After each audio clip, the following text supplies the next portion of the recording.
критиковать карда метунен Кабирира.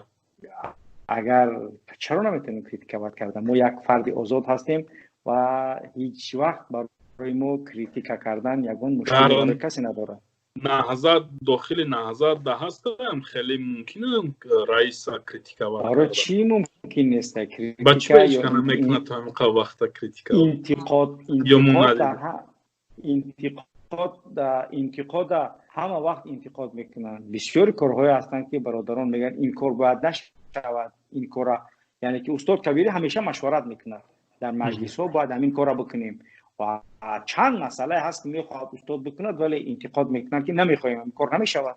یعنی استاد کبیری دیکتاتور نیست. چه مشکلی که فکر میکنید؟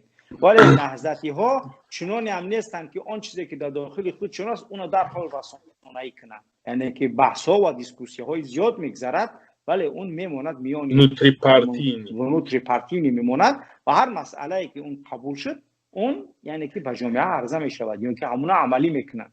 ولی چنین نیست که استاد کبیری بگه همین خیلی میشود همه اعضا یعنی یه دینه کلاس نبگن بله میشود. ولی اگر چیزی سازنده و درست باشد که استاد چنونه که در یک یعنی که مصاحبهش گفته بود که وقتی که من یک چیز پیشنهاد میکنم اول اونو آموختم، وقتی من آموختم اون مسئله را پس روش بیشتر فکر کردم، پس اون چیزی که من پیشنهاد میکنم یعنی که از اونهایی که میخوان که اون رد بکنن اگر بپرسیش که سبب رد کردن چی است سببش یعنی که سود خوب فهمونده نمیتونم. ولی من میدونم که برای چی اینا پیشنهاد کردم، چون من همه طرفش نگاه کردم، هم پوزیتیو و هم نگاتیوش اهمیت دادم و دقت دادم. بله یعنی که در نهضت وای دوره دیکتاتوری نیست گفتن دموکراتیا دوره.